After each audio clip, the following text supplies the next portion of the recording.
शासकीय नवरात्र महोत्सव निमित्त भव्य दिव्य कीर्तनाचा कार्यक्रम आयोजित केलेला आहे। तसेच आजचे कीर्तनकार महाराष्ट्रातील नामांकित कीर्तनकार तथा श्रीमद भागवत कथाकार कुमारी आरतीताई शिंदे यांचा भव्य दिव्य कीर्तनाचा कार्यक्रम होणार आहे। कार्यक्रमाचे आयोजक समस्त ग्रामस्थ मंडळ श्री क्षेत्र राधे धामणगाव यांनी खूप सुंदर आयोजन केलेलं आहे।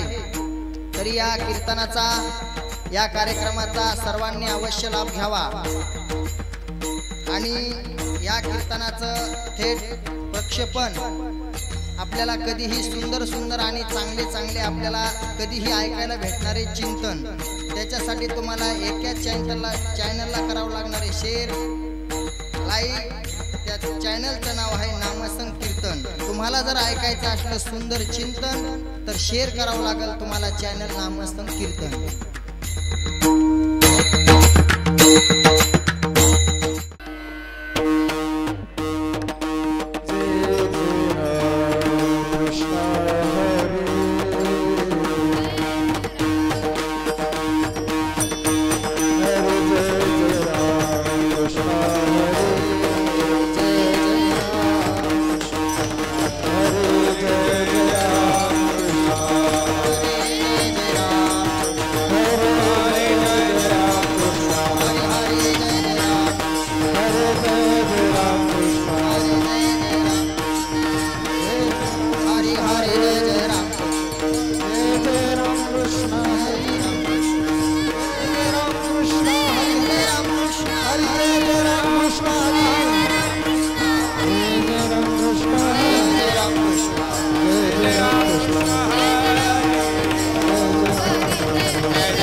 माझे पोटी झाले मी होगे झाले मी होगे पोटी झाले मी होगे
महाराष्ट्रातील सुप्रसिद्ध गायनाचार्य श्री हरिभक्त परायण खजाराट स्वामी मनीषानंदपूरजी महाराज यांचे पट्टशिष्य असणारे पंकज महाराज थोरे आणि यांना साथ करतील आपल्याच भागाचं भूषण असणारे श्री हरिभक्त परायण बाबासाहेब महाराज हरकर.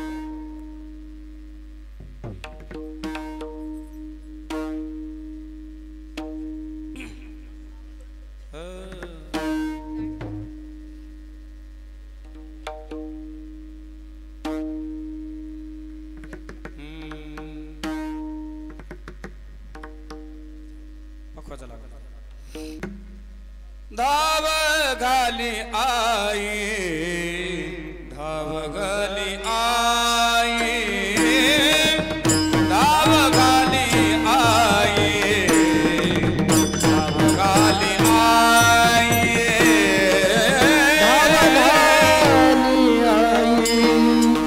धाव घाली आई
झालो वियोगी हिंपुटी तुका म्हणे डोई कै ठेवी नाही पायी धीर नाही माझे पोटी झालो वियोगे हिंपुटी समचरण सरोजम सांद्रणी लांबुदाभम जगननी तपाणे मंडलम मंडलानम तरुण तुलसी माला कंधरम कंजनेत्रम सदय धवलहासं विठ्ठलं चिन्तयामि पांडुरंगा हरे पांडुरंगा करो प्रथम पांडुरंगा करो प्रथम दुसरे चरणा संतांची दुसरे चरण संतांची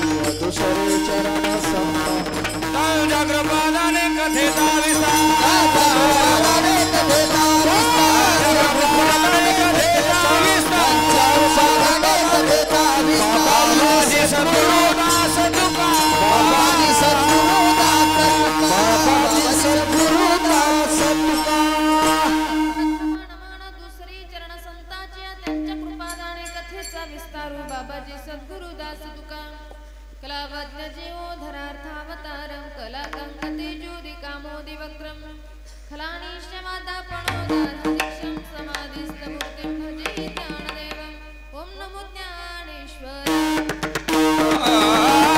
ओम नमो ज्ञानेश्वर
शरण्ये त्र्यंबके गौरी नारायणी नमोस्तुते राधा मेरी मातु ही पिता मेरो घनश्याम इन दोनों के चरणन में मेरा बारंबार प्रणाम जय जय श्री राधा रमण जय जय नवल किशोर जय गोपी चित्त चोर प्रभु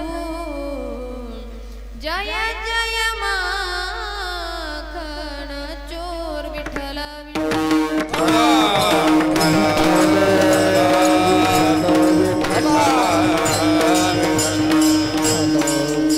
धाव घाली आई पाहतेस काही धीर नाही माझे पोटी झालो प्रसंगी प्राप्तस्थळी प्राप्त समय कीर्तन रूपी सेवेकरिता निवडलेला अभंग याच्यावत भूतलावर जन्माला आलेल्या प्रत्येक जडजीवांचा उद्धार करण्यासाठी ज्यांनी अवतार घेतला देहू निवासी देहूस्थित श्रीमंत श्री जगद्गुरु तुकोबाराय यांचा हा 4 चरणाचा सर्वसामान्य जीवानं जरी आजचा हा अभंग ऐकला तर त्याचे एकच लक्षात येतं की आजच्या या अभंगामध्ये जगद्गुरु तुकोबाराय आईला बोलवतात विठ्ठल विठ्ठल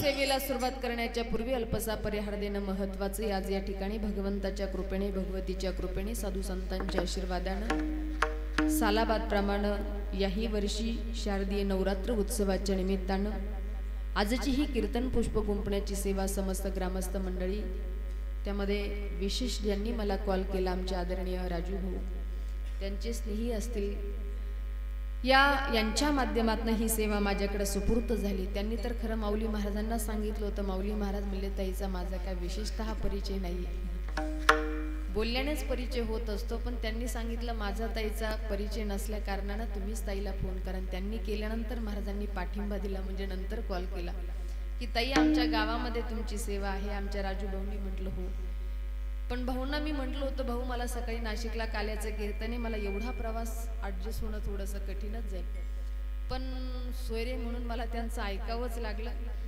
त्यांनी सांगितलं नाही ताई, आता तुम्हाला आमच्यासाठी ही तारीख ॲडजस्ट करावीच लागेल. मला फार धावपळ नाही, माझं सगळं शांततेत काम असतं, होईल तेवढंच करायचं, उगं इकडं पळ तिकडं पळ, पण आता भाऊंच्या आग्रहास्तव यावं लागलं या सेवेसाठी. असो, फार गोड आयोजन नियोजन आज या कार्यक्रमाचं केलं. भाऊ म्हटले ताई तुम्ही यायचं म्हटल्यावर आम्हाला सगळं काही नियोजन व्यवस्थित करावंच लागेल, नाही तर बाई मोठ्याची करायची आणि ऊस तोडीला पाठवायची, त्याला अर्थ नाही. जसे त्या ठिकाणी कीर्तनकार असतील तसं सगळंच नियोजन करावं लागतं. आणि म्हणून आज या ठिकाणी सर्व महाराष्ट्रातील नामवंत गायक वादक या ठिकाणी उपस्थित आहे, ज्यांनी अतिशय सुमधुर चाल गायली. आमचे दोन्हीही दादाश्री अतिशय अप्रतिम ज्यांचा आवाज आहे, आणि पहिल्या चालीवरनच कळत असतो, जो जातीवंत वारकरी तो पहिल्या चालीवरनं समजत असतो की कीर्तनाचं कसं होणार आहे. आणि म्हणून अतिशय अप्रतिम चाल ज्यांनी गायली तुम्हा मनस्वी दोघांनाही धन्यवाद. बाजूचे आमचे माऊली महाराज असतील, आणखी कुणी असतील तर मला परिचय नाही, आणि सर्व आसपासची या परिसरातील गावातील भगवत भक्त मंडळी तुम्ही उपस्थित आहात. दोन्हीही मृदुंगाचार्य शूटिंगवाले दादा तुम्ही उपस्थित आहात. आता बरोबर वाजले 10:15. नियमानं 2 तास कीर्तन झालं पाहिजे, हरकत नाही, मी 10 ते 12 ही कीर्तन करेल, पण 12च्या पुढे जर माझ्या घड्याळाचा काटा गेला ना, हे बसलेले लोक म्हणतील ताई मला जाऊ द्या ना घरी, आता वाजले की प्रमाण यांचे पाठच आहे. म्हणून अशी वाईट अवस्था व्हायला नको, म्हणून फारसा वेळ घेणार नाही, बरोबर तुमचं 1 तास अभंगावरती चिंतन देणार आहे. म्हणून चिंतन श्रवण करत असताना सर्वांगाचे कान करून ऐका. कीर्तनाला बसलात प्रसन्न बसा, मन करा रे प्रसन्न सर्व सिद्धीचे साधन. सगळ्याच महाराष्ट्राचा दुष्काळ आपल्यावरती पडला असं काय कीर्तनाला बसू नका, आणि कीर्तनकाराच्या 10व्याला आला असं काय कीर्तनकाराकडे पाहू नका. अगदी प्रसन्न बसा. 1 तास दसऱ्याचा दिवस आहे, तुमचा सगळ्यांचा दिवस आज व्यस्ततेमध्ये गेला, आमच्या माता भगिनींचा स्वयंपाकामध्ये पूजामध्ये, म्हणजे आजचा दिवस खरंच तुम्ही सगळेजण थकलेले आहात याची मला पूर्णतः जाणीव आहे. पण तुमच्यापेक्षा मी जास्त थकली, कारण माझे नित्य नियमानं रोजचे कार्यक्रम चालूच आहे, रोजचे मला 2, 3, 4च वाजतात. पण सकाळच्या काल्याच्या कीर्तनाला गोदावरी ताईचे मुंडे आमच्या ताईंचा फोन आला, त्या गंगाखेडवरनं तिकडे आल्या होत्या. ताई म्हटल्या ताई सकाळी 9लाच सेवा सुरू करायची, मी गेले 9च्या हिशोबानं 8लाच तिथं पोहोचलो, पण कीर्तन चालू झालं 10:30ला. असं लोकांचं असतं की ताई 9ला म्हणजे 9लाच, पण तिथं गेलो वेगळंच असतं. पण आम्ही पोहोचलो वेळेमध्ये, पण कीर्तन उशिरा सुरू झालं, त्यामुळे कीर्तन संपलं 1 वाजता. तिथून पुढं भाषणं मला बरोबर 2 वाजले. मी 2 वाजता जे गाडीत बसले डायरेक्ट तुमच्या गावातच येऊन उतरले. अतिशय दूरचा प्रवास करून तुमच्या सेवेसाठी मी या ठिकाणी उपस्थित आहे, भगवतीच्या सेवेसाठी मी उपस्थित आहे. म्हणून तुम्ही कीर्तनाला आलात ना, मी तुमच्याकडून जास्त वेळ घेणार नाही, बरोबर 1 तास घेणार आहे. तुम्हाला जर असं वाटलं ना कीर्तन 12ला संपावं, टाळी वाजू नका, भजनही करू नका, मी बरोबर 12ला सोडीन. पण जर वाटतच असेल 11ला 11:15ला संपावं, तर सगळ्यांनी टाळी वाजवून गोड भजन करा. विठ्ठल विठ्ठल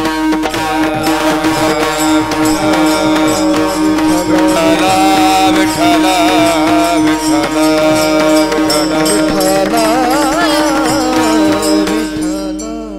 तुम्ही मनातून टाळ्या वाजवल्या म्हणजे तुमची इच्छा 11लाच. बरं, तुमच्या इच्छेच्या पुढे मी बिलकुल जाणार नाही, बरोबर 1 तास अभंगावरती चिंतन देणार आहे. सर्वसामान्य जीवानं जरी आजचा हा अभंग ऐकला तर लक्षात येतं की आजच्या या अभंगामध्ये जगद्गुरु तुकाराम महाराज आईला बोलवतात. पण नेमकं कोणत्या आईला बोलवतात हा प्रश्न आहे, कारण आपल्या प्रत्येकाला 3 आया आहेत ना. होकारार्थी नकारार्थी बोलत चला, एवढे सिरियस माझ्या समोर बसू नका, हे सिरियस सगळे हॉस्पिटलला असतात. तुम्ही बसलात ताईट पीठ बसन, बोललेल्या प्रश्नाची उत्तरं देत चला. प्रत्येकाला 3 आया असतात. तुम्हाला आहे का? तुम्ही म्हणता लय बाई तुला आहे, आम्हाला माहिती नाही, पण आम्हाला एकच आहे. पण प्रत्येकाला 3 असतात. एक आहे जन्मदात्री माता, दुसरी आहे ही धरणी माता, आणि तिसरी आहे जगत जननी माता, की जिचा आज आपण उत्सव करतोय. मला आता दादांनी सांगितलं की ताई साऊंड दोन्ही गेलेले, त्यामुळे तुम्हाला थोडासा आवाजाचा प्रॉब्लेम जरी वाटत असला तर आता मॅच करून घ्या. तर मिक्स मॅच करून रेटून येणं हे आमचं कर्तव्य आहे. त्यामुळे मला करूनच घे नाही, पण तुम्ही सर्वांगाचे कान करून ऐकलात तर तुम्हाला सगळ्याला अगदी व्यवस्थित ऐकायला येईल. विठ्ठल विठ्ठल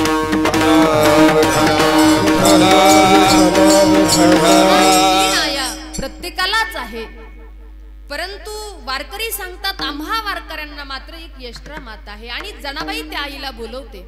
स्वर चालूच ठेवा. एक एक विठाबाई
वारकरी सर्वच नातं देवाशी जोडतात.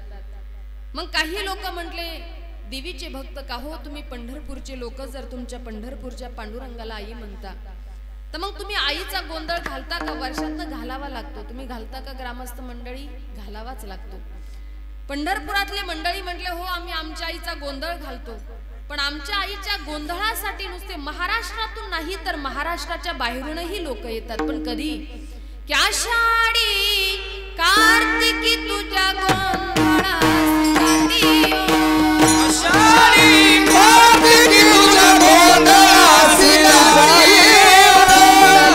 कधी वट्या शोभे वाळवंटी ओ कुंडली कधी वट्या शोभे वाळवंटी ओ एका जनार्दनी अंबा उभी करणे उभी कटी ओ एका जनार्दनी अंबा उभी करणे उभी कटी ओ बोला उदो बोला उदो बोला उदो बोला उदो बोला उदो बोला उदो बोला कृष्णबाई माऊलीचा हो उदो बोला उदो बोला उदो बोला कृष्णबाई माऊलीचा हो जय हो उदो बोला उदो बोला उदो बोला कृष्णबाई माऊलीचा हो उदो बोला उदो बोला उदो बोला कृष्णबाई माऊलीचा हो बोला उदो बोला उदो बोला कृष्णबाई माऊलीचा हो उदो बोला उदो बोला उदो बोला कृष्णबाई माऊलीचा हो उदो बोला उदो बोला उदो बोला कृष्णबाई माऊलीचा हो उदो बोला उदो बोला उदो बोला कृष्णबाई माऊलीचा हो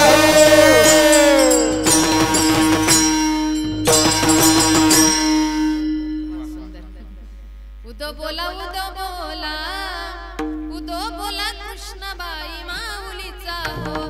आमच्या आईच्या गोंधळासाठी महाराष्ट्रातून नाही तर महाराष्ट्राच्या बाहेरून मंडळी येतात. मग लोक म्हटले का हो पण तुम्ही गोंधळी पार्टी पंढरपुराकरांनी कधी बोलवली नाही. म्हटले बोलवण्याची गरजही नाही, कारण आम्ही गोंधळी गोंधळी गोविंद गोपाळाची मिळी आमचा घालावा गोंधळ वासुदेव हरिनाम संभळ. आम्ही गोंधळीच आहोत.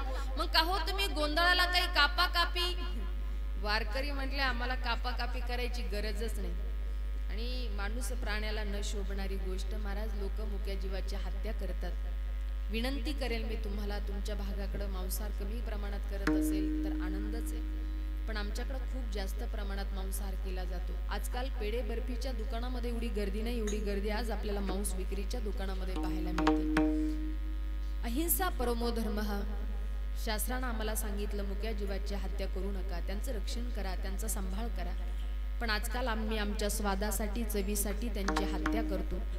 आणि मुक्या जीवावर प्रेम किती करतात लोक. आपला दात जर कधी पडला ना, दाता खालून जे येणारं रक्त आहे आपण थुकून टाकतो का पिऊन घेतो? झोपले नाही ना? अरे मग बोला ना. दाता खालून येणारं जे रक्त आहे आपण पिऊन घेतो का थुकून टाकतो? थुकून टाकतो. जरी आपलंय हाड, जरी आपल्या हाडाखालचं रक्त जरी आपलंय तरी आपण थुकून टाकतो. आणि त्या मुक्या जीवाचे हाडकं मात्र चुकू चुकू खातो. म्हणजे आपलं किती प्रेम त्यांच्यावर. सांगायचं तात्पर्य माऊली, मुक्या जीवांची हत्या करू नका. पवित्र तुळशीची माळ गळ्यामध्ये घाला, कपाळाला टिळा लावा, भगवंताविषयी प्रेम अंतकरणामध्ये ठेवा, वारकऱ्याविषयी प्रेम ठेवा, जिव्हाळा ठेवा. नाही तर एक 80 वर्षाची आजी माझ्याकडे आली, म्हणले तायडे मला माळ घालायची. म्हणलं आजी या वयात? ती म्हणली आता चावाणच गेलं. म्हणजे चावाणा म्हणून आजीला माळ घालायची. काही काही बहादर तर एवढे हुशार, एका घरामध्ये 4 भाऊ, सगळ्याच्याच गळ्यात माळ आणि एकाच्याच गळ्यात माळ नव्हती. आता घरच्या लोकांना वाटायचं भाऊ यांना माळ करी भाऊ, पण तो काय घालायलाच तयार नाही. योगायोगानं आम्ही गेलो आणि मला घरचे त्यांचे भाऊ म्हटले आरतीताई आमच्या परिवारामध्ये सगळ्यांच्याच गळ्यात माळी, पण आमच्या एकाच गाड्याच्या गळ्यात माळ नाही. त्याला काही समजून सांगा ना, जरा दिव्य ज्ञानोपदेश करा की जेणेकरून त्याचं परिवर्तन होईल. आता मी त्या माऊलीला म्हटलं कहो माऊली, तुमच्या घरामध्ये बायकोच्या गळ्यात माळ, भाऊजाईच्या गळ्यात, नातवांच्या मुलांच्या सगळ्यांच्या गळ्यात माळी, भावांच्या गळ्यात माळी, मग तुमच्या गळ्यात माळ नाही. तो काय म्हटला माहिती का? म्हणला आरतीताई मला कणी आमच्या घरच्यांनी सोडेल. आता जे रेंज मध्ये त्यांना जे रेंज मध्ये नाही त्यांना कळणार नाही. मी सोडेल म्हणजे ते म्हणला कसं आहे ताई, आमच्या घरामध्ये सगळ्यांच्याच गळ्यात माळी, बायकोच्या गळ्यात माळ, भाऊजाईच्या गळ्यात, भावाईच्या गळ्यात, पोराईच्या सगळ्यांच्याच गळ्यात माळी. जर यदा कदाचित एखादा खाणारा पाहुणा जर आला ना, त्याच्या बरोबर बसायलाच कोणी नाही म्हणून मला सोडेल. मेल तुम्हाला इकडं सोडण्यापेक्षा असं नदीत कमून सोडले एखाद्या म्हणे मला सोडेल. आता मला वाटलं करावं दिव्य ज्ञानोपदेश म्हटलेच भाऊ, तर मी त्यांना म्हटलं माऊली मांसाहार करू नये. मांसाहार करणं वाईट आहे. जो मांसाहार करतो त्याचे 40च्या पुढे गुडघे दुखायला चालू होतात, दृष्टीचं तेज निस्तेज होतं, मेदाचं प्रमाण वाढल्यामुळे पाठीचा मज्जातून तू कुजू लागतो. मी त्यांना सांगू लागले म्हणून म्हणलं माऊली मांसाहार करू नका. मग तो म्हणला ताई काय खावा? मी म्हणलं पुरणपोळी खावा. तो म्हणला 1000 पोळी आणि 1 नळी बरोबर राहते. मात्र यांच्या पुढं काय डोकं फोडून घेता? विचित्र असतात महाराज खाणारे पिणारे लोक. काही खातात आणि काही पिऊन आपलं आयुष्य बर्बाद करतात. विनंती करेल, दारू विकणाऱ्यांनी घरं बांधली आणि दारू पिणाऱ्यांनी घरं विकली. आजची ही परिस्थिती विचार जर केला. आणि महाराज पिणारे एवढे लोक विचित्र असतात. एक जर तर पिला आणि रात्री 2ला घरी आला, दार वाजवलं, बायकोला दार उघड, 3 साईनला उघडणार नाही, या साईनला उघडावंच लागेल, 3 साईनला उघडणार नाही. हा म्हटला मग मी आत्महत्या करील. ती म्हटली मर एरवी जगून तो फायदाच काय? आता पिणाऱ्याच्या बायका रागाभरात बोलतच असतात. मर म्हणले जगून फायदाच काय? समोरून असा नाला वाहत होता. याला वाटलं काहीतरी युक्ती करावं. यांना भला मोठा दगड उचलला आणि त्यांना आल्या दन दिवशी असाच आदळला मला. पण तिला असं वाटलं बाई नक्की धनी गेलाच. लगेच दार उघडून धनी धनी धनी धनी, आणि तेवढ्या ते दाराच्या बाजूने उभं राहिलं होतं. लगेच घरात शिरलं आणि आतून कडी लावून घेतली. पाहती जाऊन तर भला मोठा दगड त्यांना आल्यात. पुन्हा आली. आल्यानंतर दाराजवळ येऊन हळूच दरवाजा वाजवायचे. तिला वाटलं मोठ्याने वाजवतं, शेजारी पाजारी जागी होते. काय चाललं, कमून भांडणं चालले, पुन्हा चर्चेचा विषय. मग ती हळूच वाजवायची, म्हणायची ओ धनी दार उघडा ना. तो म्हणला मी दार उघडणारच नाही. ती म्हणायची उघडा ना. म्हणे मी मगाशी म्हणत होतो तर का नव्हती उघडी? तेव्हा तर म्हणायची मर तुला मरायचं तर, मर तुला मरायचं तर, तू मर मरायचं तर, मी दारच उघडणार नाही. ती म्हणायची अहो लेकरं बाळ आहे, मला तुमचं काही नाही, पण लेकरा बाळासाठी जगावं लागेल, उघडा ना दार. त्या सांगितलं मी उघडणारच नाही. ती म्हणायची अहो उघडा ना, मी तुम्हाला विनंती करते, तुम्हाला थांब, सगळं गाव जमा झालं की मग तुला इचिडतो रातची 12ला गेलतीच कुठं म्हणून.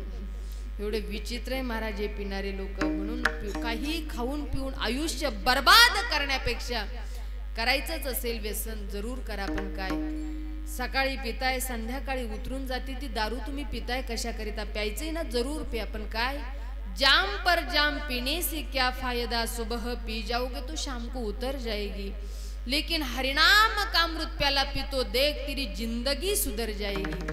म्हणून प्यायचंच असेल तर हे हरिनाम अमृत प्या की ज्याच्यानं आमचं जीवन सुधारेल। ब्रजवासी संत तर फार गोड वर्णन करतात की मेरे बाकी बिहारी सवरिया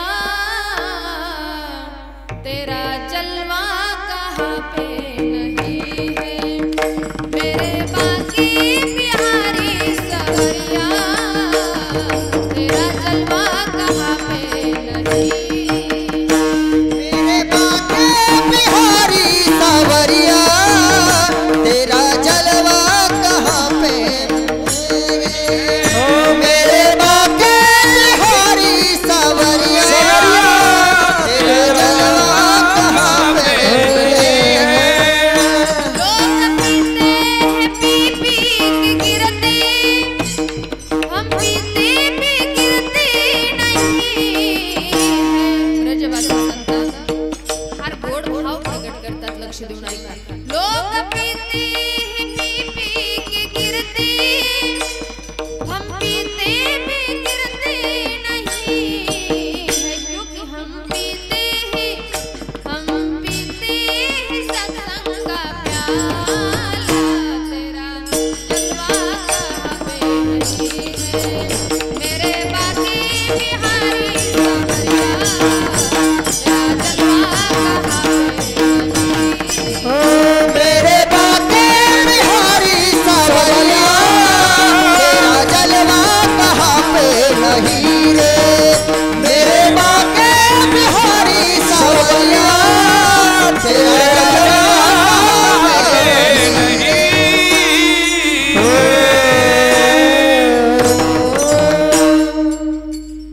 व्यर्थ दारू पिऊन व्यसन करून जिंदगी बर्बाद करण्यापेक्षा माझे ब्रजवासी संत सांगतात, ऐका बरं। लोग पीते हैं पी पी की गिरते, हम पीते भी गिरते नहीं है, क्योंकि हम पीते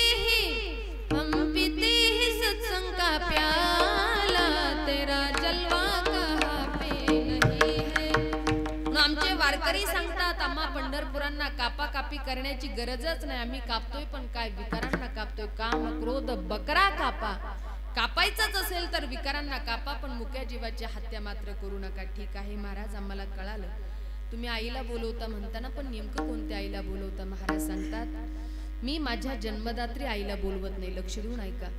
कारण का, जन्मदात्री जी आई आहे तिला देश काल पात्र याची मर्यादा आहे। तसं पाहिलं तर मी माझ्या आईचे उपकार महाराज सांगतात मी फेडू शकत नाही, माझ्या अंगाचं कातळ चपला जरी माझ्या आईच्या चरणासाठी शिवल्या तरी सुद्धा मी आईच्या उपकारातून उत्तीर्ण होऊ शकत नाही।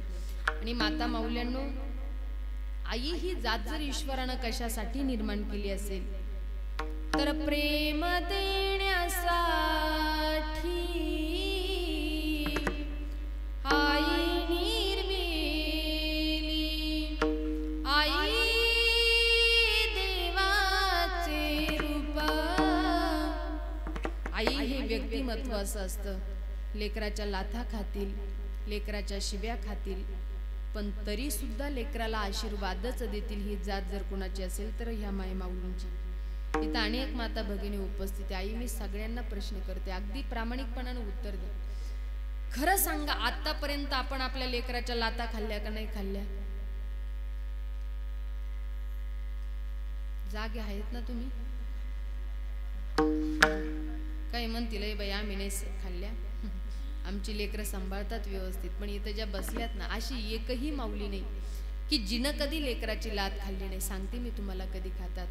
बाळ ज्या वेळेला पोटामध्ये असतं ना, 7 महिन्याचा गर्भ पूर्ण झाला की 8व्या महिन्यापासून बाळ पोटातल्या पोटात आईला लाथा मारतं। मग मारतं त्यावेळेला आई म्हणते का, ए मूर्खा, पोटातल्या पोटात तरी सुद्धा मला लाथा मारतो, ये बाहेर बघते मी तुझ्याकडे, म्हणते का आई?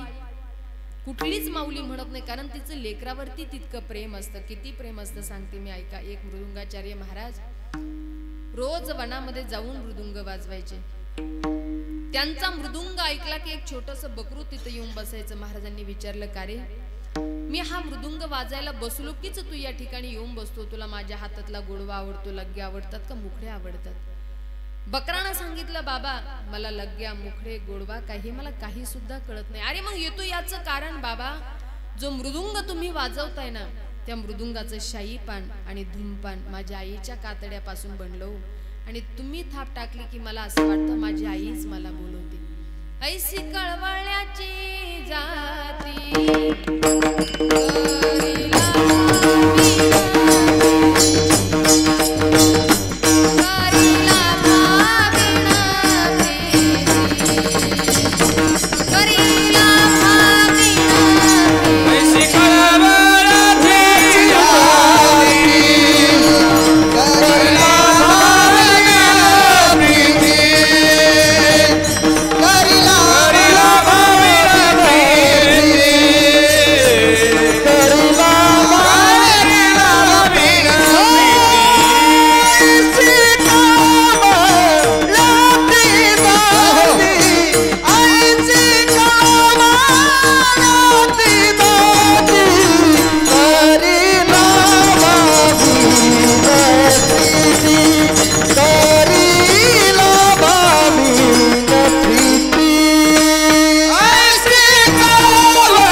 करीला भावीण प्रीती. बसलेल्या माझ्या तरुणाईला मी एक नक्की सांगेल आणि कीर्तनातून हा उपदेश आमचा नक्की घरी येऊन जा. आईबाप आहे ना तोपर्यंतच मायबापाची सेवा करा. आपले आई वडील गेले, पुन्हा किती दूर दूर जरी पाहत बसला ना पुन्हा भेटत नसतात. फार गोड वर्णन करतात एक कवी की विजला हो नंदा दीप, कशी जाऊ मी मंदिरी, सावळी हो माझी आई, किती मला हो प्रेम देई. विजला हो नंदा दीप, कशी जाऊ मी मंदिरी, गेली दुरी दिगंतारा, पुन्हा येणे नाही घरा. लाडाकी माझी आई, वाट पहाते कैवारी, भोळी रखुमाई गेली, झाली उदास पंढरी. राहू दे रे देवराया, चरणापाशी माझी आई. विजला हो नंदा दीप, कशी जाऊ मी मंदिर. एकदा की मायबाप निघून गेले म्हणण्याला अर्थ नाही की कशाला गेली आई तू स्वर्गाला. हो कोण वागवेल तुझ्या या बाळाला. हो कशाला गेली आई तू स्वर्गाला. हो कोण वागवेल तुझ्या या बाळाला. कशाला गेली आई तू स्वर्गाला. कोण वागवेल तुझ्या या बाळाला. कशाला गेली आई तू स्वर्गाला. वागवेल तुझ्या या बाळाला. 9 महिने 9 दिवस कष्ट केले गा. आई विना या जगात कोणी नाही गा. सोडून गेली तुझ्या लेकराला. कोण वागवेल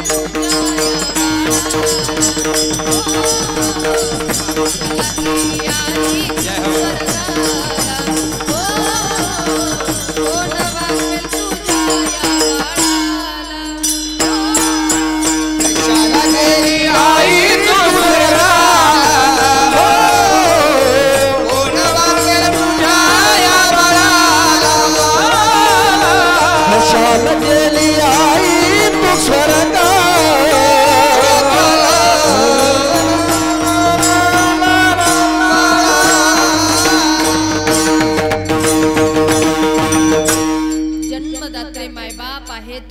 सेवा करा. शेवटच्या क्षणाला जमले असताना तेवाईक शेवटच्या क्षणाला 2 दिवसात विसर पडतो तुझ्या या गोष्टीला. सोडून गेली तुझ्या लेकराला हो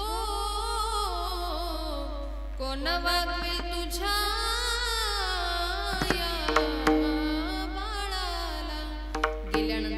बसण्यापेक्षा आहे तोपर्यंत सेवा करा. म्हणून जगद्गुरु तुकोबाराय सांगतात, माझी जी जन्मदात्री आई आहे ना, मी त्या आईला बोलू शकत नाही. यदा कदाचित मी बाहेर गावी आहे, जर माझ्यावर संकट आलं, धाव घाली आई जर मी म्हटलो तर माझी आई येऊ शकत नाही. पण एक आई मात्र म्हटले, महाराज म्हटले मी धरणी मातीची सेवा करणार नाही, कारण माझं वयही नाही, मी फक्त वाणीनच म्हणू शकतो की गे मायभू तुझे मी फेडीन पांग सारे आणि नारतीला हे चंद्र सूर्य तारे. आई तुझ्या पुढे मी आहे अजून तान्हा, शब्दात सोड माझ्या आता हळूच पाढा.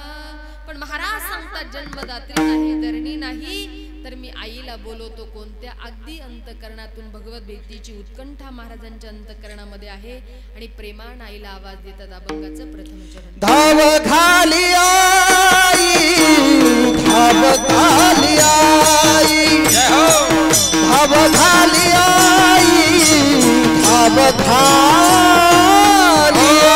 धाव घाली आई, धाव घाली आई, धाव घाली आई, धाव घाली आई, धाव घाली आई, धाव घाली आई, धाव घाली आई, धाव घाली आई, धाव घाली आई, धाव घाली आई, धाव घाली आई. आता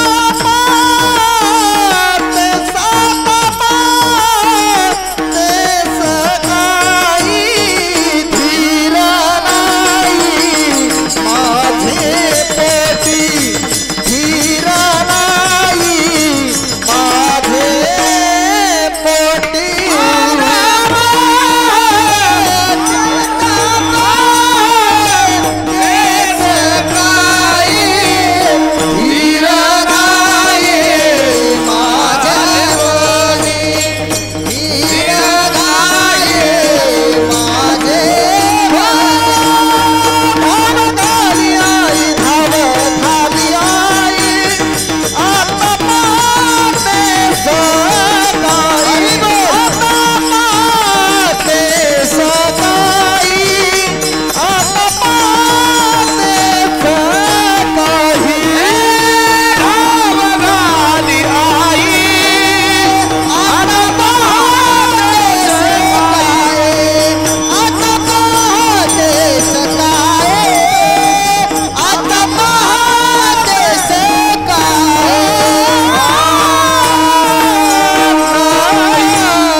आमच्या माता भगिनीचं जणू काय हातून वार गेला अशा टाळ्या वाजवतात. अरे वाजवायच्या तर जरा प्रेमानं अंतकरणातून दात तर दिलीच पाहिजे. आम्ही म्हणावं तुम्ही वाजवावं, याही पेक्षा जेव्हा अंतकरणाला भावेल त्यावेळेला नक्कीच आपण प्रतिसाद दिला पाहिजे. चला लक्ष द्या. अगदी गोड प्रमाण दिलं दादा. आणि कीर्तन म्हणलं की साथीदारांचीच गरज आहे. हा कीर्तनकार कसाही असू द्या, पण हे साथीदार जर परफेक्ट असतील संपूर्ण कथा कीर्तन ओढून येण्याची ताकद आहे. पण तुका म्हणे येथे पाहिजे जातीचे, वेड्या गबळाचे काम नोहे. इथं जातीवंत वारकऱ्याची गरज आहे. नाही तर कधी कधी आमच्या नशिबाला अशा असतात. आमच्या गावाकडे माझं कीर्तन होतं, गावापासून थोडंसं दूर. त्यांना म्हटलं आपण साधं प्रवचन करू. नाही म्हणले ते आम्हाला कीर्तनच करायचं. बरं कीर्तन करू. कीर्तनाला गेल्यावर 2 जण गायक वादक होते, पण बाकीची मंडळी कोणी नव्हती. म्हटलं आता 4-5 जण तर मागं शोला का असं आपण उभं करावं लागतील ना. ते म्हणले ताई आमचे फक्त थोडेफार टाळ वाजवतील एवढं काही नॉलेज त्यांना नाही. म्हटलं फक्त उभं करा. बरं उभं केल्यावर त्यांना नाही येतं त्यांनी गप बसाव ना. मी प्रमाण दिलं पाठी समोर. शिवभोळा चक्रवर्ती त्याचे पाय माझे चित्ती. आमचे वयस्कर बाबा होते ते म्हणे शिवभोळा चक्रवर्ती त्याची माय माझी चुलती. म्हटलं बाबाने त्यांच्या नियोजनाने बरोबर प्रमाण करू आणि नाही जमलं की आपले काहीतरी मनाचे शब्द घालायचे रेटून हाणायचं काहींचं एवढंच काम असतं. रंगणी रांगत गुलगुला बोलत किती सुटसुटी ते. तरी माऊली महाराज एक जण पाठीमागं म्हणला रंगणी रांगत गंगुला बोलत. म्हणलं बोल भाऊ कोणाला पण म्हण आता काहीतरी. म्हणून इथं जातीवंत वारकऱ्याचीच गरज असते. म्हणून दादा अतिशय अप्रतिम गोड प्रमाण दिलं. धाव घाली आई.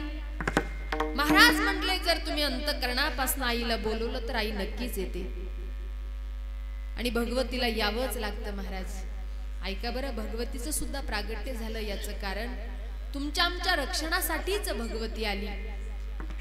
रंभ आणि करंब हे जे दोन दैत्य पृथ्वी तलावर अवताराला आले होते. रंभ आणि करंब यांनी 1000 वर्ष तपस्या केली होती पुत्र प्राप्तीसाठी. पण करंब जो आहे तो पाण्यामध्ये तपस्या करत होता आणि इंद्राला वाटलं जर यानं तपस्या केली तर माझं पद जाण्याची शक्यता आहे. मगरीच्या रूपामध्ये त्या करंबला मारून टाकलं होतं. त्यांची जी तपश्चर्या होती काही न खाता पिता न डोळे उघडता फक्त एका जागी 1000 वर्ष बसून ती तपस्या. आपले लोक फक्त प्रश्न असं कुठं असतं कारण काय खाल्लं नाही पिल्लं नाही कसं काय झाले असेल हे प्रश्न आपण नाही. ते दैत्य होते त्यांच्याच्यानं ते शक्य होतं. देवी दिकांच्या ज्यानं शक्य होतं आपल्याच्यानं शक्य नाही. आपण तर्क वितर्क करायचीच नाही. पण 1000 वर्ष तप झाला. ऐका बरं, तप पूर्ण झालं आणि रंभला कळालं माझा भाऊ करंब मारला गेला. त्यालाही त्या ठिकाणी देह ठेवण्याची इच्छा नव्हती पण पुत्र प्राप्तीसाठी केलं होतं. ब्रह्मदेवानं सांगितलं वरंवरे हवा असेल ते मग सांगितलं आम्ही पुत्र प्राप्तीसाठी हे असणार अनुष्ठान केलंय तपस्या केली मला पुत्र प्राप्ती व्हावी. त्यावेळेला रंभाला सांगितलं आता तू जाशील ना समोर जी कुणी मादा येईल जी कुणी स्त्री येईल तिच्या बरोबर जर तुझा संयोग झाला तर तिच्यापासून तुला पुत्र संतान होईल. ऐका बरं, जाता जाता म्हैस समोर आली. म्हैस आणि त्या म्हशीचा त्याचा संयोग झाला आणि त्यांच्या याच्या त्या ठिकाणी महाराज या दोघांच्या संयोगानं त्या म्हशीला पुत्र झाला. त्याचं नाव होतं माहिती असेल ना एवढं तरी महिषासूर. म्हशीचा पुत्र त्यामुळे त्याचं नाव ठेवलं गेलं महिषासूर. त्याचं अर्ध शरीर मानवाचं आणि अर्ध शरीर मात्र त्या ठिकाणी महिषासारखं होतं म्हणून त्याचं नाव ठेवलं होतं महिषासूर. हा महिषासूर यानंही अनेक वर्ष तपस्या केली. ब्रह्मदेवाला वरदान मागितलं. ब्रह्मदेवाने सांगितलं काय हवंय कशासाठी केली म्हणले मला अमरपद द्या आणि या त्रैलोक्यामध्ये सगळीकडेच माझंच त्या ठिकाणी साम्राज्य असावं माझीच सत्ता असावी.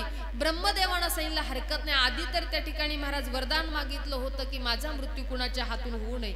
सांगितलं मृत्यू तर होणार आहे सगळीकडे तुझं साम्राज्य असणार आहे परंतु याही पेक्षा वेगळं वरदान मागून घे. त्यानं सांगितलं मग वरदानच द्यायला तयार असाल तर मला हे वरदान द्या देवांच्या हातानं माझं मरण नको कुणाच्या पशुपक्ष्यांच्या हातानं नको. माझं जर मरण येणार असेल तर माझं मरण फक्त स्त्रीच्याच हातून व्हावं कारण स्त्री ही अबलाय स्त्रीच्या हातानं मला मरण यावं. आणि ब्रह्मदेव तथास्तु म्हणाले. हा अतिशय उदोन्मत्त झाला हा महिषासूर. त्या ठिकाणी देवी देवतांचे मंदिर तोडू फोडू लागला. विठ्ठल विठ्ठल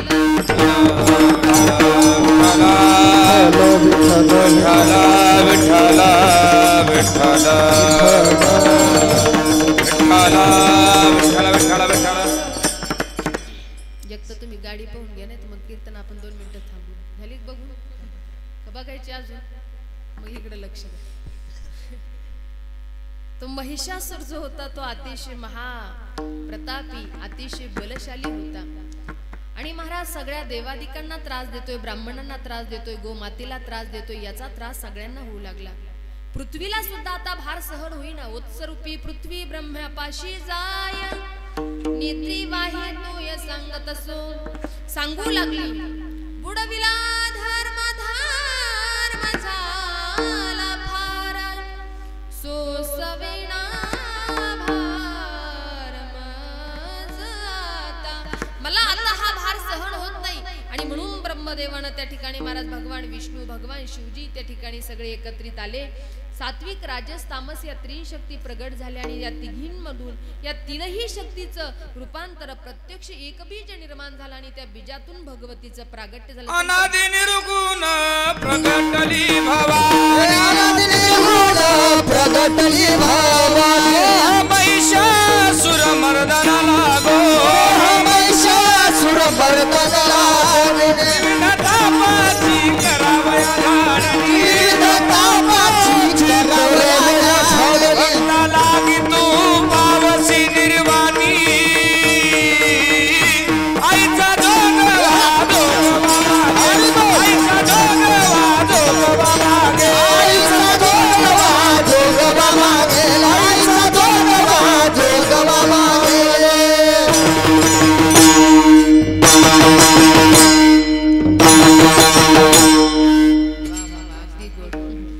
तुम्ही एवढं गोड गायलं एखादी आई जागृत होईल बरं.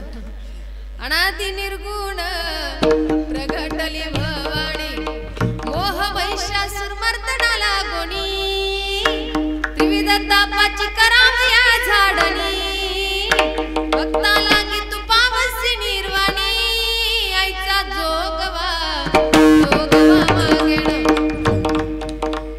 प्रत्यक्ष भगवती प्रगट झाली. सुंदरस वस्त्र परिधान केलेल्या हातामध्ये शस्त्रास्त्र आहे. केळा अगदी काळे भोर कमरापर्यंत आहे. डोळे अतिशय सुंदर आहे आणि ती महिषासुर मर्दिनी प्रगट झाली.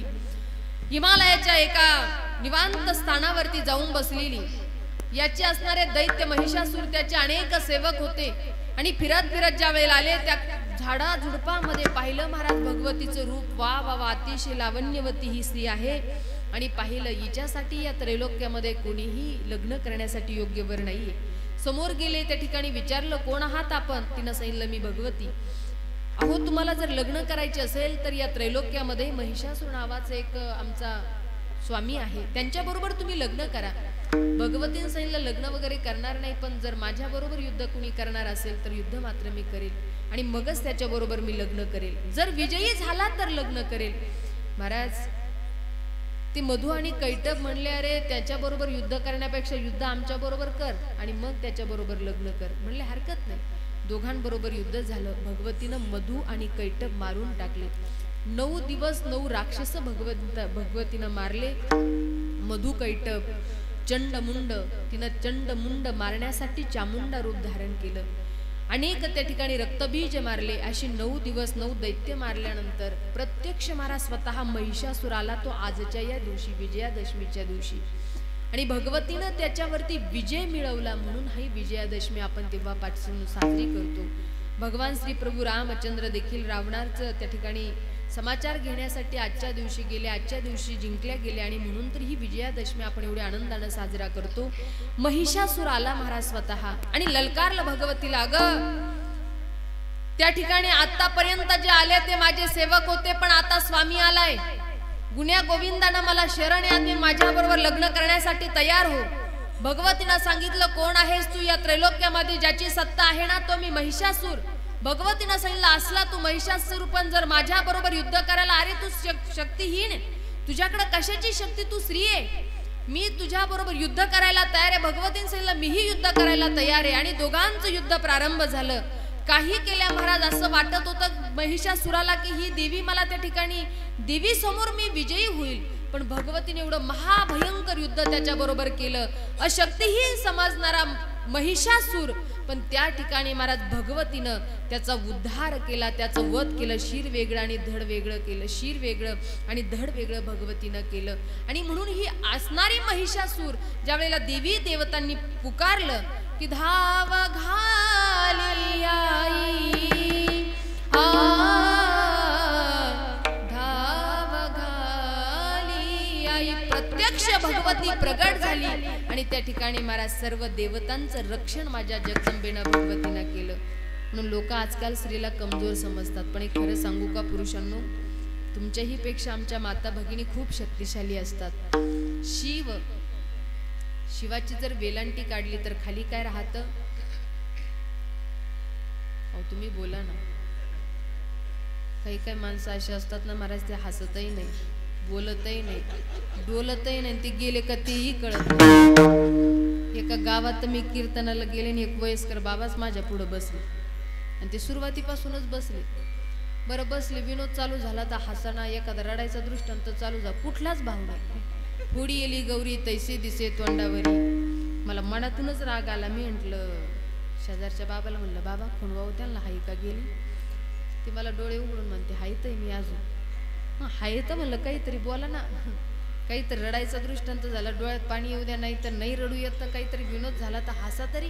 तुम्ही एवढे सिरियस माझ्या पुढं होऊन बसलात. ते मला काय म्हणतात माहिती का, म्हणले ताई तुम्ही काय मा टेन्शन घेऊ नका म्हणे, मा तोंडच तसं आहे. आता तुमचे जर तोंड तसे असेल तर माझा नावीलाच येऊ, पण काहीतरी तुम्ही थोडंफार बोलत झाला. शिव हा जो शब्द आहे, वेलांटी म्हणजे माझी पार्वती माता आहे, पण महाराज ही वेलांटी नसेल तर खाली काय राहतं, शिव. म्हणून श्री फार शक्तिशाली. तुम्ही पहा ना, दिवसभर उठल्यापासून काम चालू असतं, संध्याकाळपर्यंत. पुरुष जर थकून आला तर आयतं ताट त्याला पाहिजे असतं, पण माझी माता भगिनी किती जरी थकून आली तर तिला रात्रीची व्यवस्था, दिवसाची व्यवस्था प्रत्येकासाठी करावी लागते. म्हणून शक्ती फार शक्तिशाली आमच्या माता भगिनी. कमजोर समजू नका. कधी कधी लोक तर आम्हालाही विरोध करतात. माऊली महाराज लोक आम्हाला म्हणतात महिलांनी कीर्तन करू नये. आमच्या इकडे एक महाराज आहे, फार मोठे विद्वान आहे, मी नाव नाही सांगणार, नाही तर आग लावायला तुम्ही तिकडे जाता, तसं गेलं तर अडचण नाही. पण ते महाराजांनी सांगितलं होतं सप्ताहामध्ये कीर्तनं घेतली 2-3 महिलांची, पण त्यांची आट अशी होती की जर महिला कीर्तनकार या गादीवर उभं राहणार असेल तर मी तिथं कीर्तनाला येणार नाही. म्हणजे किती तिरस्कार भावना असेल त्या महात्म्याजवळ. मला त्या लोकांनी फोन केला, आरतीताई महाराजांना कीर्तनाला बोलू का, तुम्ही येता हो. म्हटलं एवढा अधिकार माझा नाही की एवढ्या मोठ्या महात्म्यानं तारीख कॅन्सल करावी, मी यावं, येऊ द्या बाबांनाच. पण बाबांना प्रश्न माझा असा आहे, म्हटलं बाबा तुम्हाला स्त्रीविषयी एवढा द्वेष, तुम्ही द्वेष करणारे कोण. अरे संतांना जर स्त्री नको असती तर त्यांनी कशाला म्हटलं असतं यारे यारे लहान थोर याती बलती, नारीलाही प्राधान्य दिलं, नराला प्राधान्य दिलं, पण हरकत नाही. बाबाला माझा एकच प्रश्न करा, स्त्रीविषयी जर तुम्हाला एवढा तिरस्कार, एवढा विरोध आहे, तुम्ही काय डायरेक्टली ढगातून खाली पार्सल झालात का. असा विरोध करण्याची गरजच नाही. इथं महाराज प्रत्येकाला अधिकार आहे, म्हणून स्त्रीला कमी शक्ती समजू नका. फार शक्तिशाली आमच्या माता भगिनी, आणि म्हणून भगवतीचा अवतार झाला केवळ तुमच्या आमच्या रक्षणासाठी. म्हणून धाव घाली आई आता पाहतेस काही. महाराज सांगतात आई आता मला धीर राहिला नाही, तुला यावं लागेल. फार मनातून भगवत भक्तीची ज्या वेळेला उत्कंठ निर्माण झाली त्यावेळेला महाराज अगदी अंतकरणापासून आईला बोलतात. अभंगाचं द्वितीय चरण.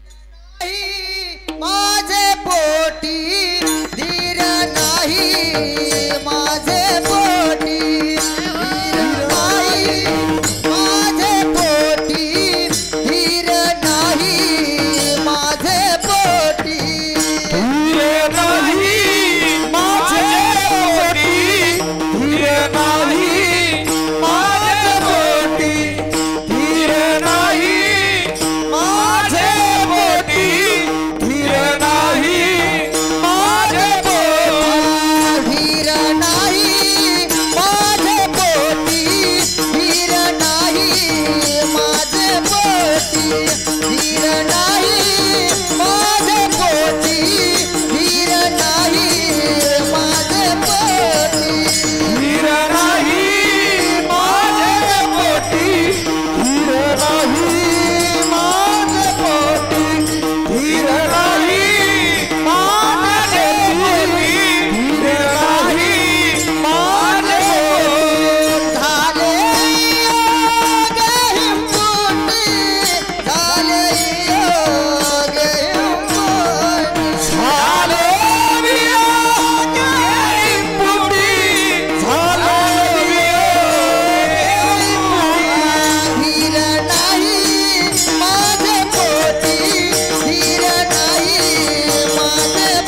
तुमच्या सर्वांच्या इच्छेने आपण पहिल्यांदा संप्रदायाच्या नियमानं भजन करू. सगळ्यांनी ताट बसा.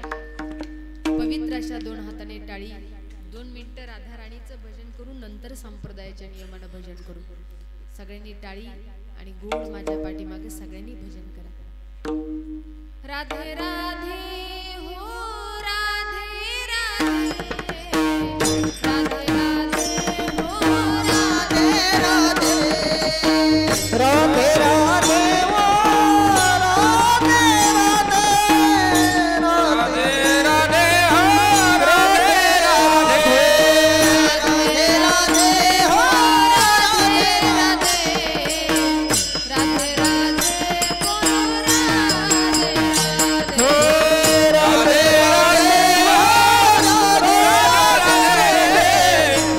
राधे राधे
बसलेल्या लोकांचा आवाजच यायला तयार नाही. आता ही वाजणार नाही.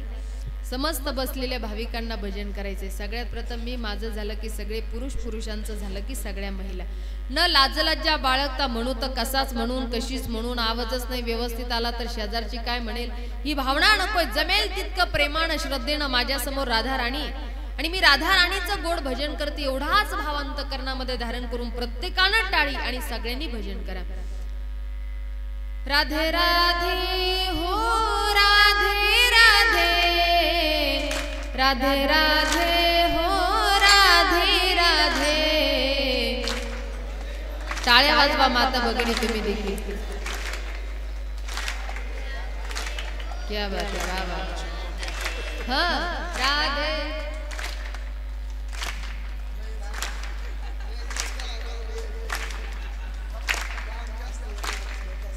आज सणाचा स्वयंपाक करून खूप थकलेले दिसते वाटतं. सगळ्याची बॅटरीची चार्जिंग खतम.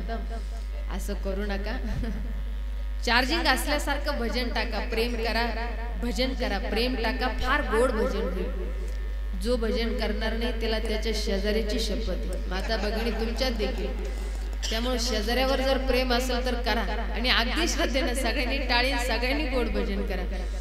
राधे राधे हो राधे राधे राधे राधे हो राधे राधे. क्या बात है. वाह वाह वाह वाह. जय हो. वाह वाह वाह. हाँ राधे. वाह वाह वाह. सुधारणा झाली तुमच्या दादा. राधे राधे राधे राधे श्याम मिला दे. राधे राधे राधे राधे कृष्ण मिला दे.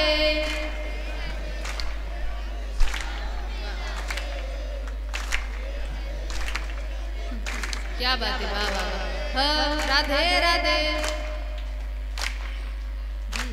जय हो. राधे राधे हो राधे राधे राधे राधे हो राधे राधे. क्या बात है. वाह वाह वाह. जय हो. राधे. जय हो.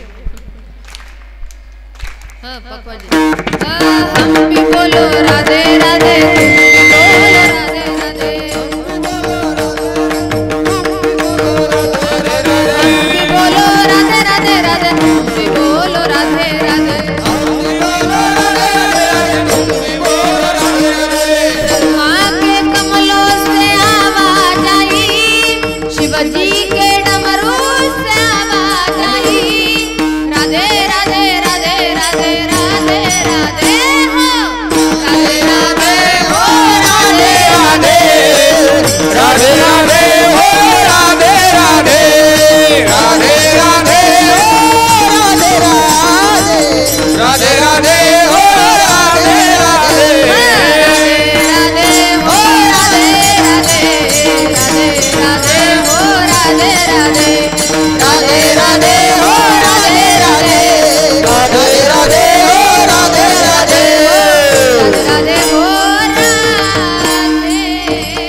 माता भगिनी पुरुष वर्ग सर्वांना अगदी मनस्वी धन्यवाद. काहींनी केला असेल काहींनी नसेल, आता मात्र माता भगिनी पुरुष वर्ग सर्वांनी दोन्ही हात ताट वरती करा. सर्वांनी करा करा करा. हा ताद्यंतर ठेवू नका, नाही तर सांदेवात होत असतो. सगळ्यांनी टाळी वाजवायची, गोड 2च मिनिटं सगळ्यांनी प्रेमानं भजन करायचे. विठोबा रखुमाई, विठोबा रखुमाई,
वरती घ्यायची सांगावं लागतं पण खाली घ्यायची नाही. तसे मनची हुशारी तुम्ही सगळे, तेवढं तरी बरे.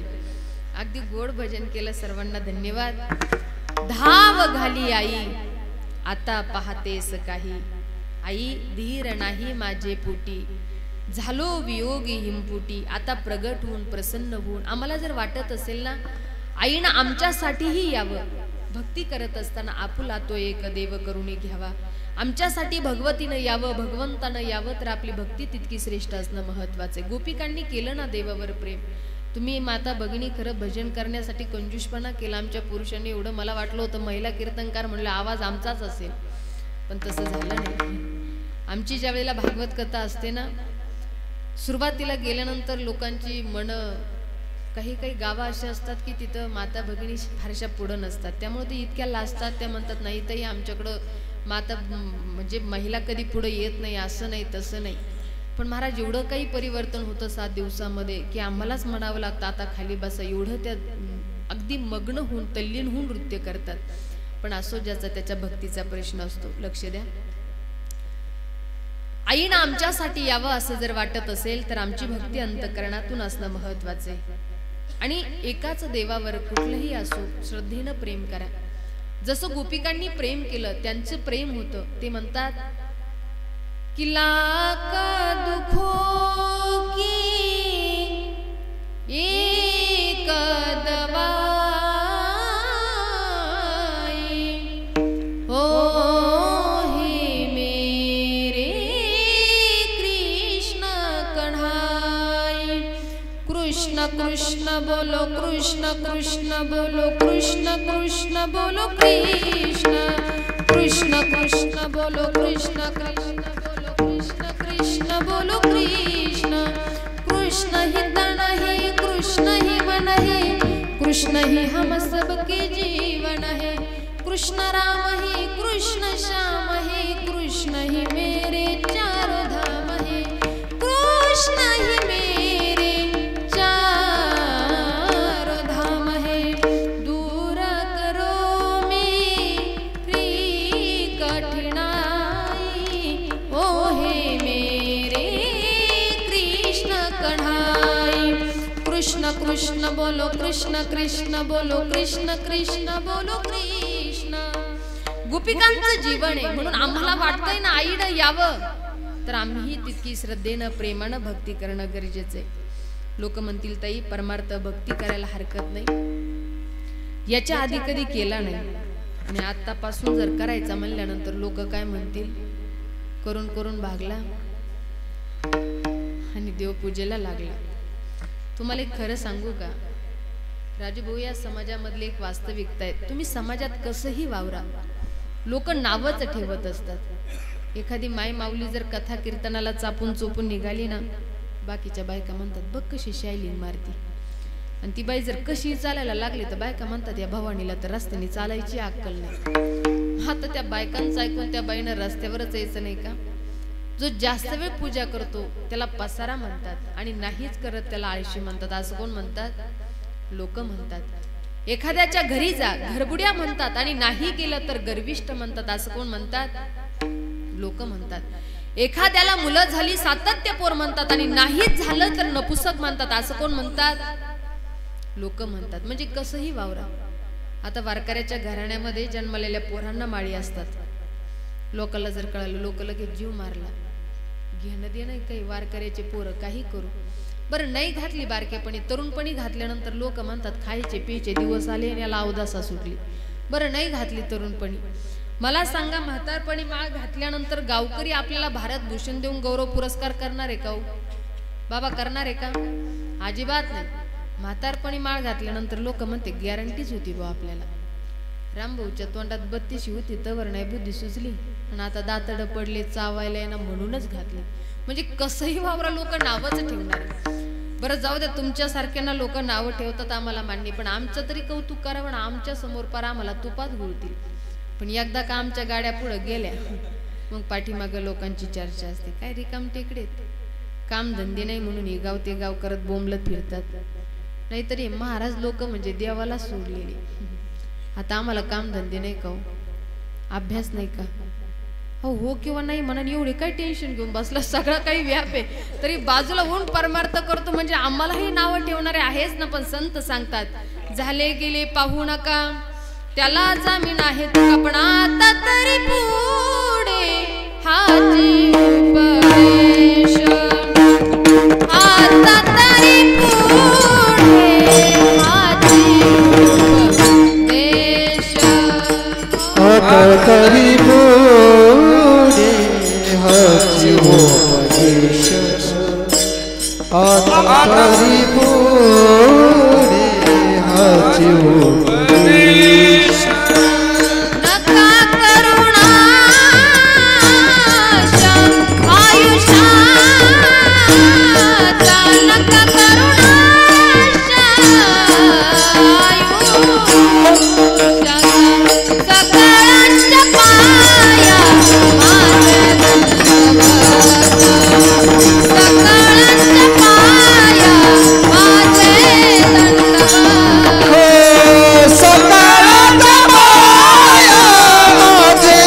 दंडवत, सकळांच्या पाया माझे दंडवत.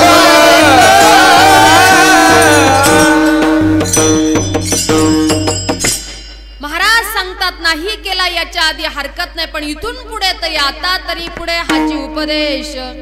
नका करू नाश आयुष्याचा. माझी म्हणून तरुणाईला सुद्धा विनंती असेल, तरुण पोरांनो, गावामध्ये नामसप्ताह चालू असेल तर जाणं हे माझं कर्तव्य समजून नक्की कीर्तनाला या. नाहीतर आजकालच्या आमच्या तरुण पिढीसमोर प्रश्न असतो, अरे मी जर एवढ्या कमी वयामध्ये कीर्तनाला गेलो, माझे मित्रमैत्रिणी माझं फ्रेंड सर्कल मला काय म्हणेल, या विचारात आजचे तरुण आहे. पण जर तसा विचार केला तर अरे माझे मित्रमैत्रिणी माझं फ्रेंड सर्कल काय म्हणेल याही विचारापेक्षा माझ्या गावामध्ये एवढा सुंदर उत्सव चालू आहे, कार्यक्रम चालू आहे, आणि मी जर कीर्तनाला गेलो नाही तर मंदिरामध्ये बसणारा जगदीश्वर काय म्हणेल याचा विचार करा. कारण आपला जो जन्म आहे जगाच्या संबंधानं नाही तर भगवताच्या संबंधानं झालेला आहे. म्हणून जीवन व्यर्थ बर्बाद करण्यापेक्षा एका सुंदर चाकोरीबद्ध जीवन जगण्याचा प्रयत्न करा. छत्रपती शिवाजी महाराज नाही आज आपण राजे झालो तर चालेल, परंतु माझ्या राजांचा एक जर गुण आपण आत्मसात केला तर नक्कीच आपलं जीवन सुजलाम सुफलाम झाल्याशिवाय राहणार नाही. नाहीतर आमच्या या संप्रदायाच्या क्षेत्रामध्ये या, तुम्ही इथं आल्यानंतर कथाकार कीर्तनकारच व्हा असं मी मुळीच म्हणणार नाही. कारण हे प्राप्त करण्यासाठी आमचे मृदुंग वाजवतात हे दोन्ही दादाश्री महाराज खूप आतुनात प्रयत्न करावे लागतात बरं, तेव्हा हे सगळं काही शक्य होतं. गायक जरी गोड चाली गात असले पण चाली बसवण्यासाठी त्यांना खूप वेळ बसावं लागतं, त्यावेळेला बसल्या जातात. तसं इतकं सोपं नाही. तुम्हाला असं वाटत असेल आरतीताई कीर्तन करतात म्हणजे हे फार सोपं आहे, अजिबात नाही. फार कष्टातून, फार त्या ठिकाणी महाराज आतोनात वेदना सहन करून हे सगळं काही शिकावं लागतं, करावं लागतं. आणि माझ्याकडं पाहिल्यावर तर असं वाटतही असेल आरतीताई कीर्तन करतात म्हणजे घरचे लोक आरती कुणीतरी परमार्थिक असेल. माझ्या घरामध्ये वडील, आजोबा, पंजोबा हे सगळे खाणारे पिणारे नाही पण खाणारे, यांच्या घरामध्ये माझा जन्म आहे. वसा वारसा नसताना सुद्धा जेवढी मोठी गादी प्राप्त करणं तसं एवढं सोपं नाही आहे. पण मी चौथीला असताना माझे बंधू आहे मिलिटरीमध्ये, एकच आहे मला तेवढा दादा आणि तो मिलिटरीमध्ये. परंतु त्यानं मला चौथीला असताना एक फार सुंदर भावगीत शिकवलं होतं. स्वर चालू ठेव. ते भावगीत अति सुंदर होतं की मानवात सत्य नीती सोडू नको रे, वचनाई बापाचे मोडू नको रे, मानवात सत्य नीती सोडू नको रे. मला गीत म्हणताच येत नव्हतं क्लिअर. आमचे वडील भावाला बोलायचे, नाही येत तिला तर दे ना विषय सोडून. तो म्हणायचं नाही दादा तिचा आवाज छान आहे, तिला एवढं गीत मी बसूनच घेणार. त्यानं मला हे गीत जवळपास 1 महिना पूर्ण शिकवलं असेल. एवढा आतुनात प्रयत्न करून त्यानं माझ्याकडून फार सुंदर पद्धतीनं बसून घेतलं.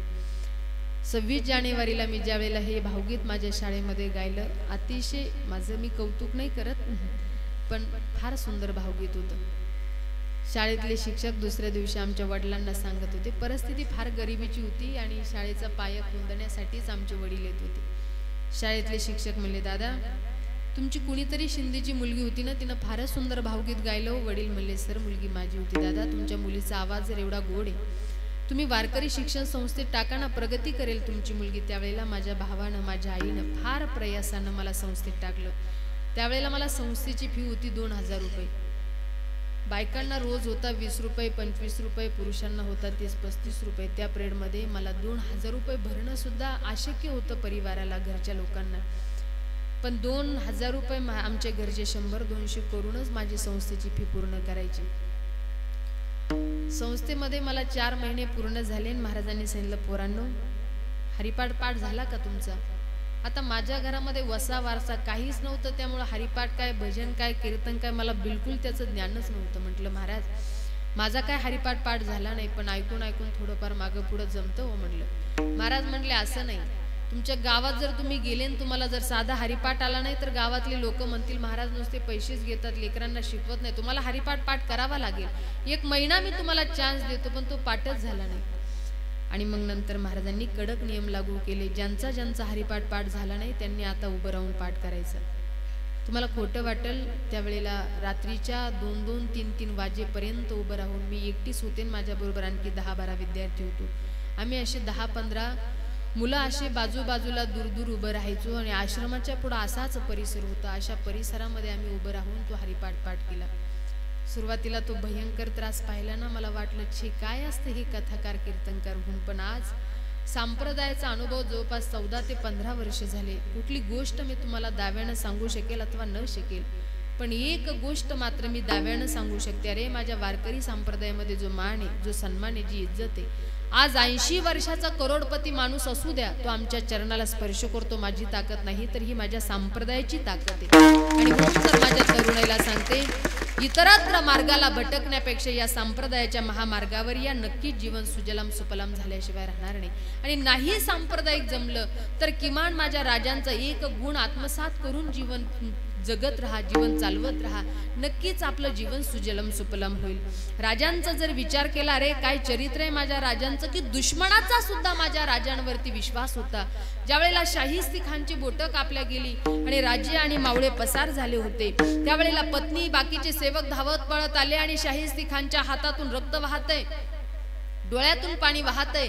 आणि अशा परिस्थितीमध्ये येऊन सांगितलं, राजे ऐका, अहो शाहिस्ती खानला सांगताय स्वामी तुमची मुलगी कुणीतरी पळवली वाटतं. असं ऐकल्यानंतर आणि आम्हाला तर असं वाटतं की नक्कीच तुमची मुलगी शिवरायांना छत्रपतींनाच पळवली असावी, त्यावेळेला हे शब्द ऐकल्याबरोबर हातातून रक्त वाहत होता, हात झटकवला, डोळ्यातले अश्रू पुसले आणि शाहिस्तेखान सांगतोय, अरे तुम्ही म्हणताय ना की माझी मुलगी शिवाजी राजानं पळवली, पण मी सांगतोय तुम्हाला जोपर्यंत त्या ठिकाणी माझी मुलगी जिवंत आहे तोपर्यंत तिच्या केसाला सुद्धा धक्का लागणार नाही, हा माझा शिवाजीवरचा विश्वास. मला सांगायचं तात्पर्य, दुश्मनांचा सुद्धा माझ्या राजांवरती विश्वास होता. आणि म्हणून तर म्हटलं जातं की एकच राजा इथे जन्मला शिवनेरी किल्ल्यावर, एकच राजा इथे जन्मला शिवनेरी किल्ल्यावर, माझ्या देवाचं नाव गाजतंय गडकिल्ल्याच्या दगडावर, माझ्या राजाचं नाव गाजतंय गडकिल्ल्याच्या दगडावर, माझ्या देवाचं नाव गाजतंय गडकिल्ल्याच्या दगडावर, माझ्या राजाचं नाव गाजतंय गडकिल्ल्याच्या दगडावर. स्वराज्य निर्माण केले तलवारीच्या धारेवर, तलवारीच्या धारेवर, प्राणपणाने लढले मावळे आपुल्या निधड्या छातीवर, आपुल्या निधड्या छातीवर, आपुल्या निधड्या छातीवर, पुन्हा जन्म घ्या अशी इच्छा शिवभक्तांच्या हृदयावर, पुन्हा जन्म घ्या अशी इच्छा शिवभक्तांच्या हृदयावर, माझ्या देवाचं नाव गाजतंय गडकिल्ल्याच्या दगडावर, माझ्या राजाचं नाव गाजतंय गडकिल्ल्याच्या दगडावर, माझ्या राजाचं नाव गाजतंय किल्ल्याच्या दगडावर, माझ्या राजाचं नाव गाजतंय गडकिल्ल्याच्या दगडावर.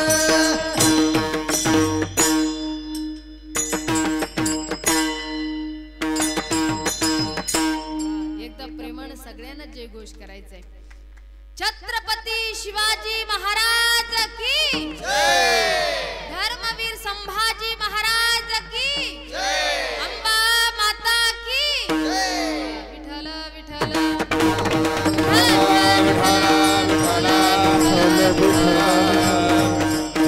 म्हणून तरुणांना नाही आपण त्या ठिकाणी वारकरी झालो, कथाकार झालो, कीर्तनकार झालो, पण एक कुणाचा तरी एक गुण आत्मसात करा आणि आपलं जीवन सुजलाम सुफलाम करा. म्हणून आईनं यावं असं जर आम्हाला वाटत असेल तर आमचं जीवन योग्य मार्गाने चालणं नितांत गरजेचे. म्हणून महाराज सांगतात, धीर नाही माझे पोटी झालो वियोगी हिमपुटी, आई करावी शीतळ बहु झाली हळहळ, आणि तुका म्हणे डोई कै ठेवीन हे पायी, धीर नाही माझे पोटी झालो वियोगी हिमपुटी, असा सरळ अर्थाचा अभंग सेवेकरिता निवडला होता. झालेली सेवा याच ठिकाणी पूर्णविराम. आज या ठिकाणी उपस्थित सर्व माझे गायनाचार्य गुरुबंधू मंडळी या ठिकाणी उपस्थित आहे आणि अतिशय सुमधूर साथ त्यांनी मला केली, मनस्वी सर्वांना धन्यवाद. पाठीमागचे वैरुद्ध ज्ञानवृद्ध तपोवृद्ध सर्वच मंडळी तुम्ही उपस्थित आहात. आमचे विनेकरी बाबा अगदी श्रोतू वर्ग तुम्ही बहुसंख्येने उपस्थित आहात.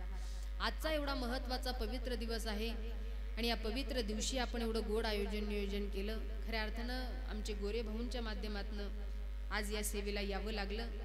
अतिशय उत्साही होते. त्यांनी सांगितलं, ताई बाजूचे दादा उद्धव दादा खूप त्या ठिकाणी महाराज त्यांनी उत्साहानं ही सेवा माझ्याकडे सुपूर्त केली आणि अति आनंदानं या कार्यक्रमाचं नियोजन केलं.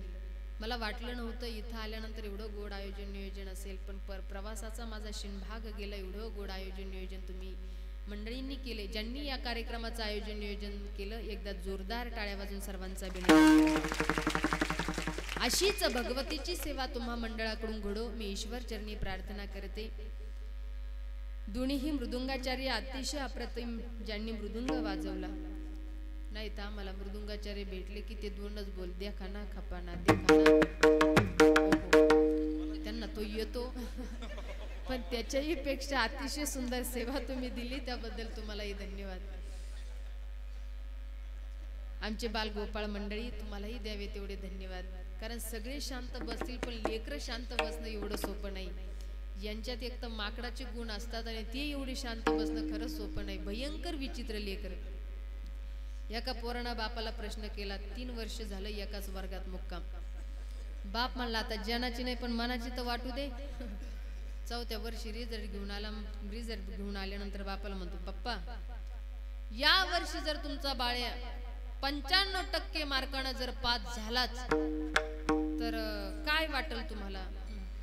बाप म्हणला, बाळ्या मी एवढा आनंदी होईल, आनंदानं मी वेडा होऊन जाईल, इतका आनंदी होईल.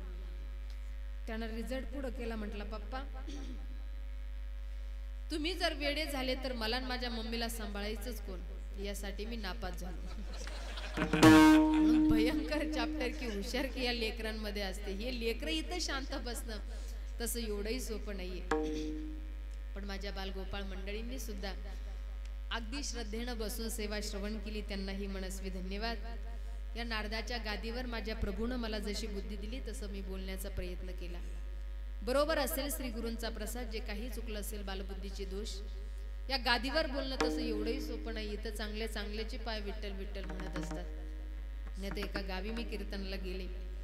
तुम्ही जसे असंख्य जनसमुदायानं जमले एवढेच असंख्य जनसमुदायानं श्रोतेवर्ग उपस्थित होते. गावातले लोक म्हटले, रे आरतीताई आल्या आणि एवढं गोड कीर्तन केलं, ताईचे आभार माना. आभार मानण्याकरिता एक गावातला महत्वाचा व्यक्ती उठून उभं राहिला. पण ते बिचारा सकाळच्या दशक्रिया विधीवरून आलेलं होतं, त्यामुळे डोक्यात सगळं तिकडलंच. हातात माईक घेतलं आणि त्यानं बोलायला चालू केलं. आजच्या तरुण तडफदार कीर्तनकार भागवताचार्य कुमारी आरतीताई शिंदे यांनी अतिशय सुश्राव्य असं कीर्तन केलं.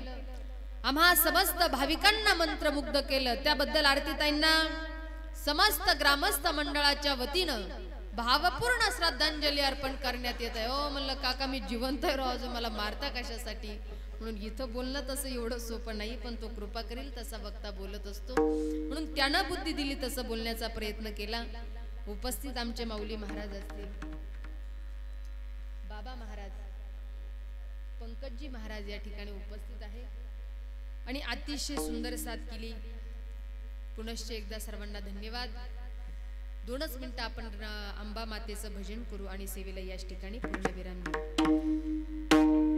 जय अंबे मा जगदंबे मा, जय अंबे मा जगदंबे, जय अंबे मा जगदंबे मा, जय अंबे मा जगदंबे मा. ताली वाजवा एक साथ सर्वांनी. जय अंबे मा जगदंबे मा, जय अंबे मा जगदंबे मा.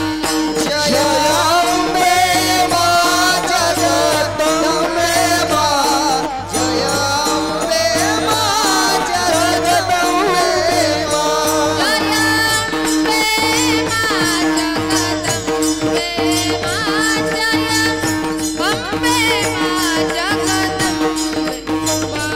जय जगदंबे मा, जगदंबे मा, जगदंबे मा. भगवतीच्या निमित्तानं कार्यक्रम आहे ना, मला सगळ्यांचा आवाज आला पाहिजे. अहो तुमच्यापेक्षा मी इतकी थकलेली आहे, तरी सुद्धा मी एवढं उत्साहानं त्या ठिकाणी आनंदानं या भजन करतोय. तुम्ही म्हणताल आता पैसे घ्यायचे म्हणून, असं काही डोळ्यात ठेवू नका बरं. आम्ही कीर्तनकार महाराज लोक नुसते पैशासाठी नाही, महाराज मरण हातात घेऊन फिरणारी मंडळी आम्ही. तुम्ही पैशात फक्त आम्हाला तुलू नका. या जीवनाचे साधन व्यवस्थेसाठी तो घ्यावा लागतो, तो प्रश्न वेगळा आहे. आम्हाला येईपर्यंत लोकांचे खूप कॉल असतात. तसे प्रेम करणारी मंडळी तुम्ही तुमच्या विषयी नाही, पण येतापर्यंत कुठपर्यंत आलात तुम्ही, काय घेणार काय खाणार एवढ्या पंचायती फोनवर. पण एकदा का महाराज गेले, मग महाराज तुम्ही घरला गेले का तसेच गेले, पुन्हा फोन नसतो लोकांचा. पण येईपर्यंत काळजी असते. तुम्ही प्रेम करणारी मंडळी आहात. मी एवढी थकून आले तरी एवढं जोरानं उत्साहानं कार्यक्रम करते. मला पुन्हा एवढा प्रवास करून जाऊन सकाळी पाथर्डीच्याही पुढं कीर्तने, एवढं आम्ही आनंदानं या गादीवरती उभं राहून उत्साहानं करतो. तुम्ही जरी थकलेले असाल पण 2च मिनिटं राधा प्रभूजींचं, माझ्या भगवतीचं सगळ्यांनी ताट बसून 2च मिनिटं श्रद्धेनं भजन करा, की जेणेकरून भगवती देखील आपल्या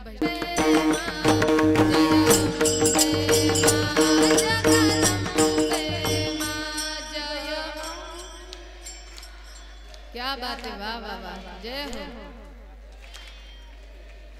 श्री राधे. हा जय अंबे मा जगदंबे मा, जय अंबे मा जगदंबे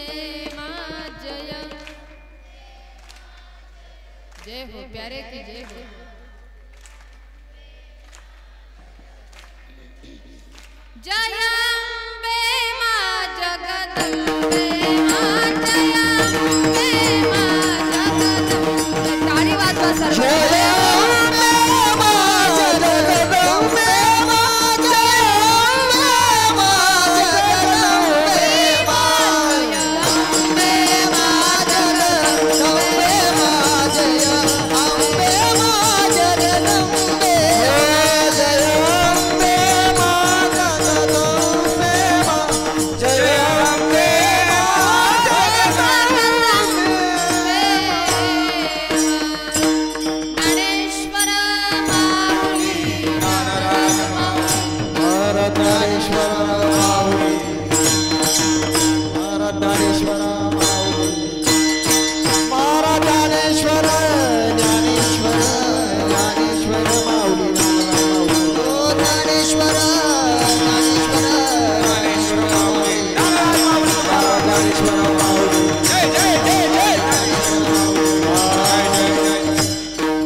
सर्वप्रथम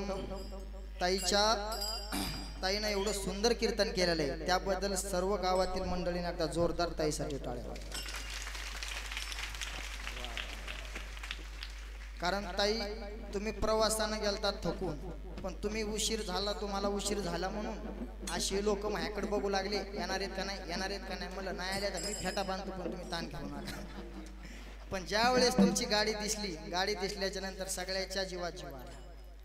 कारण मी म्हणलं एकतर पण अतिशय वेळात वेळ काढून तुम्ही आणि अगदी धावपळ करून आमच्या गावाला कीर्तनाचं खूप सुंदर अशी पर्वणी दिली त्याबद्दल समस्त ग्रामस्थ मंडळातर्फे तुमचं धन्यवाद आभार.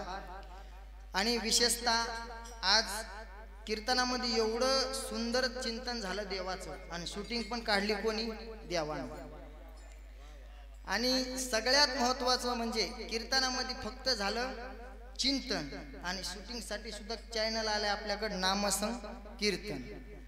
एवढं सुंदर चॅनल महाराज कधीही आणि केव्हाही आपल्याला कीर्तन ऐकायला भेटणार आहे.